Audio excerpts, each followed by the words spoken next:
Екипата на Штипски текстили сезоната во плей-аутот од првата ракометна лига ја заврши на петото место со 21 бод на своето конто. Во регуларниот дел, екипата на текстилецот Штип заврши на шестото место во првата лига група А и со тоа не обезбеди место во плей-офот, а со тоа и да разигрува за можен влез во Суперлигата.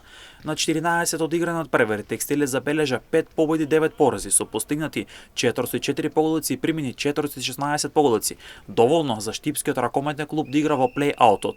Од група А, каде што настапуваше текстилец, место во плей-офот обезбедија Младост, Драчево и Ехони Шампион, додека пак Кастарион, Текстилец, Преспа, Вардар и Борец завршија во плей-аутот на првата лига. Во плей-аутот кој е сегмент само за престиж со оглед на тоа дека нема испаѓање од првата лига, ниту пак можност за прогрес, Текстилец сезоната ја заврши на петото место од 7 екипи со 21 бод, а беа забележени 6 победи, 1 реми и 5 порази, но овој пат со позитивна гол разлика. Штипските ракометери постигнаа 376 поголици, а примија 354 гола, или тоа е позитивен биланс од плюс 22. Прв во плей-аутот беше екипата на Овче поле од Свети Николе со 29 бодови, а на второто место заврши Партизанот Гевгелие со 23 бодови. Кичево беше трет со 22 бодови, колку што има Историон кој е на четвртото место.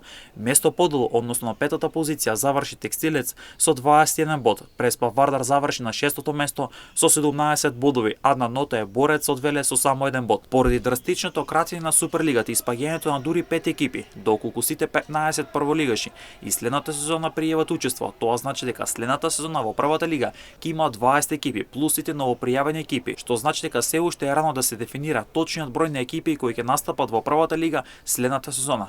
Но тоа што е сигурно е дека Штипски текстилец следната сезона ќе се бори за повисок пласман, односно обезбедување на место во плей-офот.